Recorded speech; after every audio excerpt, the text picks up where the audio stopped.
Today, we're diving into something pretty radical, a blueprint for society that isn't framed as a political manifesto, but as, well, as an operating system. It's called Civilization's Bootloader, and it's built on just 15 core axioms. Think of them as 15 lines of code designed to reboot civilization from the ground up.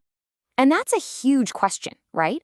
It asks us to just, strip away all the centuries of legal and political baggage and really think about the fundamental logic that should run our world. What would that core code even look like?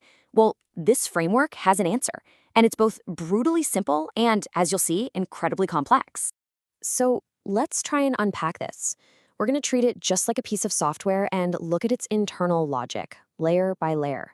And our starting point has to be the most fundamental component of any society, the individual. Okay, so the first set of axioms, what they call Tablet 1, lays the biological and proprietary foundation for the entire system. It defines the relationship between life, property, and the family unit in a way that, well, it might just surprise you. And here it is, the first and, you could argue, the most important line of code in the whole system. Now, this isn't just an economic statement, it's presented as a biological reality. So let's break down what that actually means.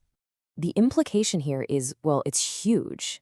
The logic is, since you need resources to live, any attack on your property, whether it's someone stealing from you or even taxes on your labor, is seen as an attack on your very means of survival. So where a lot of us might see taxation as the price for a civilized society, this framework sees it as a kind of slow deprivation. The system also wants to completely pull the state out of generational transfers. So instead of a government pension, your security in old age becomes a direct return on the investment you made in your children. A slice of the consumption tax, that's the VAT on goods and services, is paid directly to parents. This creates a really powerful incentive for a stable family unit, basically turning it into the primary economic engine for the future. All right, moving on to Tablet 2. This is where we scale things up.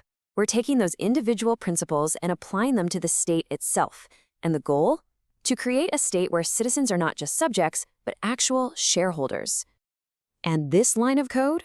This is the economic engine of the whole thing. It completely flips the script on how government is funded and what it's even allowed to touch. Now get this. The crucial point is that your labor, your creativity, your profits, they're all yours, completely untaxed. The only major tax is a land value tax, which is basically a fee you pay for using a finite resource, the land itself, not what you build on it. So if you build a skyscraper on your plot, your tax doesn't go up. The whole goal is to unleash productivity by never, ever punishing success.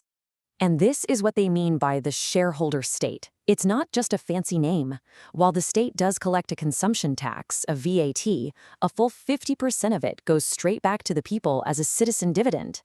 Another 25% is put into a portfolio that you, the citizen, get to direct to fund specific services you want. The government? It gets the last 25% to run its core operations. That's it. Defense gets a total redesign too. Compulsory military service is gone. They view it as a form of slavery. Instead, you get a choice. You can defend the land with your blood by serving, and in return, you pay little to no land value tax. Or you can pay with gold by contributing a higher tax to fund a professional, high-tech army. It's a service contract, plain and simple, not a mandate. Now, what about crime? Well, the bootloader's legal system redefines crime completely. It's not about sinning against the state or society, nope. In this system, crime is just one thing, an economic debt that is owed directly to the victim. This just completely reorients the whole justice process. If someone harms you, they now owe you directly.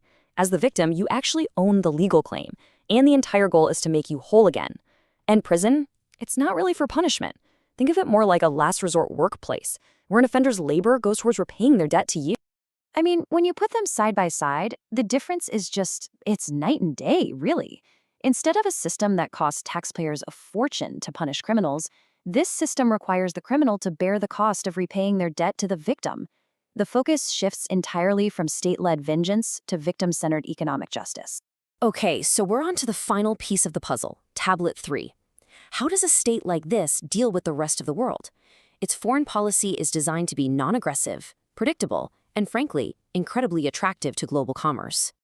The principles are pretty straightforward. Protect everyone's property, which makes you a magnet for investment. Never start a war, because trade is always more profitable. Only join defensive alliances. And then there's this really wild idea. If another country wants one of your citizens, they have to pay a transfer fee to the parents to compensate them for the cost of raising that person. No more brain drain without reimbursement. But this might be the most powerful and maybe controversial idea in its entire foreign policy. It's called the Cyrus Protocol. So if you're attacked and you win, you don't occupy the enemy. Instead, you seize the corrupt regime's assets to pay for the war, and then you install your own economic operating system. No income tax, a citizen's dividend, the whole shebang.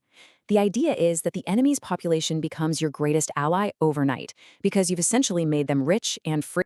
So we've gone through all these different parts: the economy, justice, foreign policy. But what if we could boil it all down even further? Compress it to a 3-line kernel, the absolute core of the operating system. All right, first one, and it's a shocker. Property is superior to life. Now, that sounds brutal, but the logic follows everything we've seen. Since your life literally depends on resources, the right to those resources, your property, has to be the primary right that protects all the others. Number 2, land for blood or gold. This is the fundamental deal, the core social contract. The security of the land you occupy is a service, and it has to be paid for, one way or another, either through the risk of your service or with the funds to pay for that service. And finally, the third line, a shareholder in the state, a noose for the thief. And this one really sums up the whole political philosophy. As an owner, you get dividends, but any official who dares betray that trust by stealing from the public faces the ultimate consequence, because they aren't just stealing money, they are stealing the very resources that guarantee the nation's life. So that leaves us with this final thought. This bootloader proposes its own core code, built on a logic of property, contracts, and radical accountability. But it really makes you wonder, what are the core lines of code running our societies right now? And maybe the biggest question of all, is it time for a system update?